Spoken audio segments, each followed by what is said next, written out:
Hello दोस्तों, स्वागत है आप सबका आपके अपने चैनल सूर्य क्लासेस में। और आज के इस वीडियो में हम लोग बायोलॉजी के क्लास 10th के बायोलॉजी के पहला चैप्टर को पढ़ेंगे।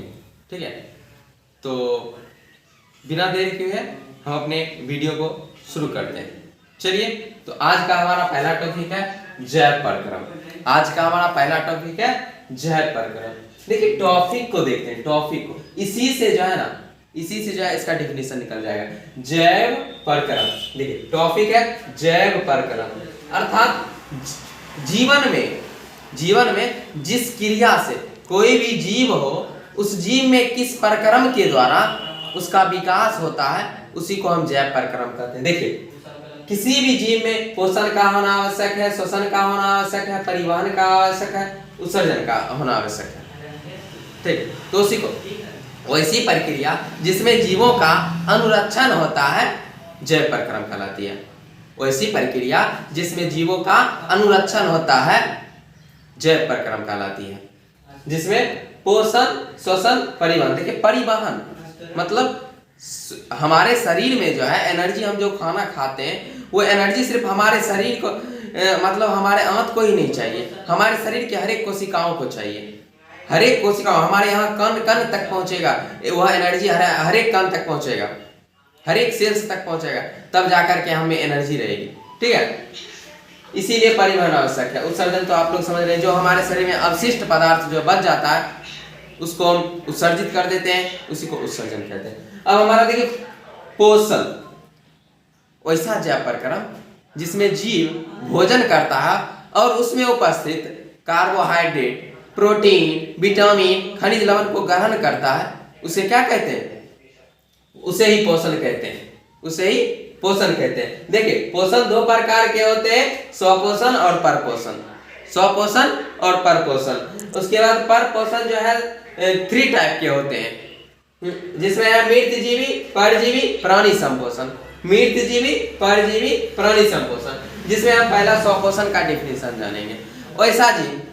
वैसा जीव जो अपना भोजन स्वयं बनाता हो, किसी अन्य जीवों पर निर्भर नहीं रहता हो, स्वपोषण कहलाता है। जिसमें सभी हरे पेड़ पौधे, जैसे में सभी हरे पेड़ पौधे जो है स्वपोषी हैं।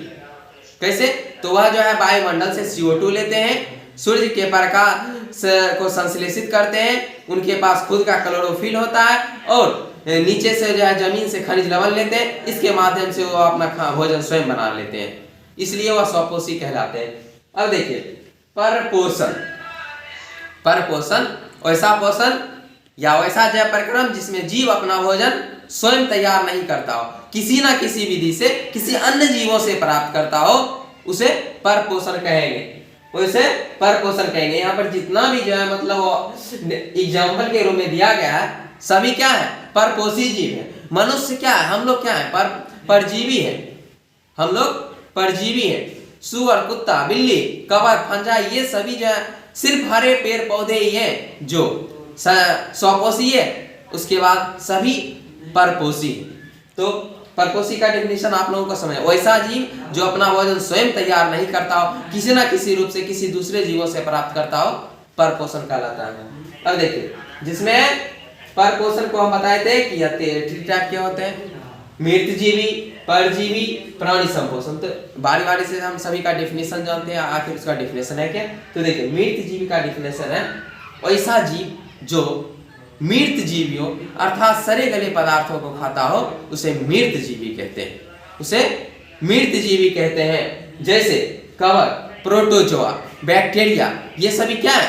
मृत जीवी हैं, ये सभी मृत जीवी हैं।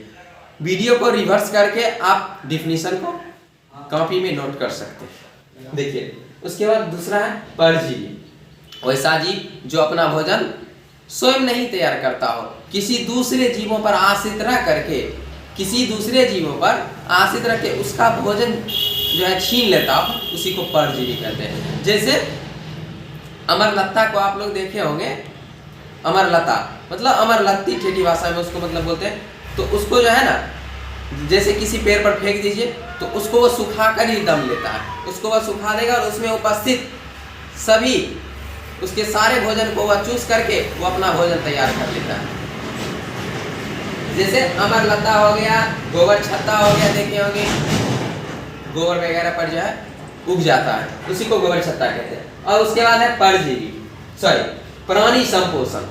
प्राणी संपोषण वैसा जीव या वैसा जय प्रक्रम जिसमें अपना वैसा जीव जो अपना भोजन स्वयं तैयार नहीं करता हो, किसी विधि से जंतुओं के भोजन ग्रहण विधि द्वारा भोजन ग्रहण करता हो, उसे क्या कहेंगे? प्राणी संपोषण। डिफिनेशन को फिर एक बार दोहरा देते हैं। वैसा जय प्रकरण जिसमें जीव अपना भोजन स्वयं तैयार नहीं करता हो, जंतुओं की भोजन ग्रहण विधि द्वारा भोजन को ग्रहण करता हो, प्राणी संपोषण कहलाती है। और उसमें संपन्न होने वाली क्रिया प्राणी संभोजी कहलाती है। और उसमें संपन्न होने वाली क्रिया प्राणी संभोजी कहलाती है। जैसे मनुष्य में क्या होता है? हम मनुष्य जो है किसी ना किसी रूप से जंतुओं के भोजन ग्रहण विधि द्वारा हम भोजन ग्रहण करते हैं। ठीक, अब देखिए कुछ और जो है एक्स्ट्रा में है रक्ताहारी। ये भी एग्जाम में पूछा जा सकता है। देखिए रक्ताहारी, उसमें डिफिनेशन इस ऑब्जेक्टिव टाइप में पूछ सकता है। इनमें से कौन सा जो है जीव रक्ताहारी है? तो देखिए रक्ताहारी किसे कहेंगे? वैसा जीव जो दूसरे जीवों पर अस्थायी या अस्थायी रूप से रह करके उसके रक्त को चूस लेता हो, उसी को रक्ताहारी कहेंगे। तो रक्ताहारी में आ जाता है जू, खटमल, ये सभी क्या है? रक्ताहारी है। ये कुछ देरों के लिए हमारे शरीर पर आते हैं और हमारे शरीर में उपस्थित रक्त को चूस लेते हैं, तो इसे हम क्या कहेंगे? रक्ताहारी कहेंगे। अब हमारा अगला टॉपिक है मांसाहारी। वैसा जीव जो दूसरे के मल को खाता हो या अथवा शरीर पदार्थों को खाता हो, उसे मांसाहारी कहेंगे। जैसे में सुअर वगैरह को देखे होंगे, तो ये सभी क्या करते हैं? दूसरे के मल को खाते हैं या कचरे में रहते हैं हमेशा। कुत्ता। हाँ, तो अब हमारा अगला टॉपिक है पौधों में पोषण। हमारा अगला टॉपिक है पौधों में पोषण। देखिए पौधों में पोषण के आधार पर पोषण को दो वर्गों में बांटा गया है पौधों के लिए, जिसमें पहला है स्वपोषी पौधा और दूसरा परपोषी पौधा। पहला स्वपोषी पौधा और परपोषी पौधा। दूसरा देखिए जिसमें परपोषी पौधा भी फिर दो टाइप के होते हैं, मृतजीवी पौधा, दूसरा परजीवी पौधा। एक मृतजीवी पौधा और दूसरा परजीवी पौधा। तो देखिए बारी बारी से सभी का डेफिनेशन जानते हैं। स्वपोषी पौधा वैसा पौधा जो अपना भोजन स्वयं तैयार करता हो, स्वपोषी पौधा कहलाता है। वैसा पौधा जो अपना भोजन स्वयं तैयार करता हो, किसी दूसरे जीवों पर निर्भर नहीं रहता हो, स्वपोषी पौधा कहलाता है। जैसे जितने भी आप हरे भरे पेड़ पौधे देख रहे हैं, ये सभी जो है स्वपोषी पौधा है। और अब हमारा अगला टॉपिक है परपोषी पौधा। टॉपिक है परपोषी पौधा। तो ऐसा पौधा जो किसी न किसी रूप से दूसरे पौधों पर आधारित रहता हो, उसे क्या कहते हैं? परपोषी पौधा। उसे परपोषी पौधा कहते हैं। देखिए परपोषी पौधा हम अभी आपको बताए थे कि यह दो प्रकार के होते हैं, जिसमें फर्स्ट है मृतजीवी पौधा और सेकेंड परजीवी पौधा। तो देखिए मृतजीवी पौधा वैसा पौधा जो मृत पौधों पर रह करके अपना भोजन तैयार करता हो, उसे मृतजीवी पौधा कहते हैं। वैसा पौधा जो दूसरे मृत पड़े हुए पौधों पर जीवन बसर करता हो और उससे उत्पन्न होता हो, उसे क्या कहेंगे? मृतजीवी पौधा। तो देखिए मृतजीवी पौधा का डिफिनीशन में आ जाता है गोबर छत्ता। मृतजीवी पौधा में आ जाता है गोबर छत्ता। अब देखिए अगला जो है परजीवी पौधा। वैसा पौधा जो दूसरे पौधों पर रह करके उसके आहार को, उसके भोजन को छीन लेता हो और अपना भोजन मतलब करता हो, तो उसे क्या कहेंगे? परजीवी पौधा। तो देखिए परजीवी पौधा में जो है आ जाता है कवक, अमरलत्ती। देखिए आप लोग देखे होंगे कि रोटी वगैरह को या फिर अचार वगैरह में जो है फफूंदी उत्पन्न हो जाती है, या फिर चापाकल पर जो है कजली टाइप का बैठ जाता है, उसको क्या कहेंगे? वही है, वहाँ पर जो है क्या हो रहा है? वहाँ पर ही परजीवी पौधा, मतलब वहाँ पर कवक जो है दूसरे पौधों पर रह करके अपना भोजन तैयार करता है और अपना जीवन बसर करता है, तो इसी को क्या कहेंगे? परजीवी पौधा। तो हमारा अगला टॉपिक है प्रकाश संश्लेषण। तो आखिर प्रकाश संश्लेषण है क्या? तो चलिए इसका डेफिनेशन जानते हैं। तो ऐसी प्रक्रिया जिसमें हरे पौधा हरे पौधा सूर्य के प्रकाश की उपस्थिति में वायुमंडल से CO2 तथा जमीन से खनिज लवण प्राप्त कर अपना भोजन तैयार करता हो, उसे ही क्या कहेंगे? प्रकाश संश्लेषण कहेंगे। वैसी प्रक्रिया जिसमें हरे पौधे वायुमंडल में उपस्थित CO2 तथा जमीन से H2O मतलब जल लेकर के अपना भोजन तैयार करता हो, उसे ही प्रकाश संश्लेषण कहते हैं। तो चलिए इसको हम रिएक्शन मतलब अभिक्रिया के माध्यम से समझते हैं। तो हमारा ये जो है अभिक्रिया रासायनिक अभिक्रिया C6CO2 + 12H2O। सूर्य के प्रकाश कौन आवश्यक है? नीचे क्लोरोफिल मतलब पौधा में उपस्थित पौधा के पत्तियों में जो है हरे रंग जो होते हैं उसमें क्लोरोफिल पाए जाते हैं, तो उसको क्लोरोफिल कहते हैं। देखिए C6H12O6 मतलब ग्लूकोज का सूत्र होता है, ये ग्लूकोज में कन्वर्ट हो गया।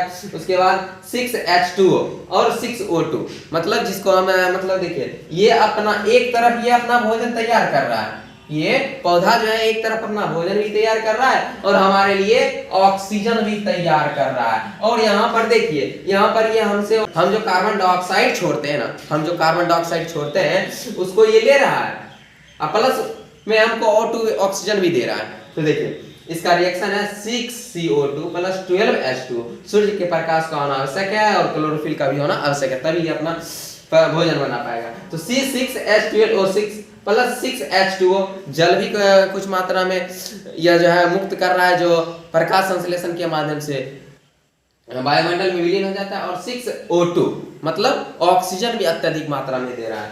तो ये हमारा रिएक्शन था और इससे पहले हम डिफिनेशन बता चुके हैं, इसको आप दोबारा रिवर्स करके आप अपने मतलब कॉपी में नोट कर सकते हैं।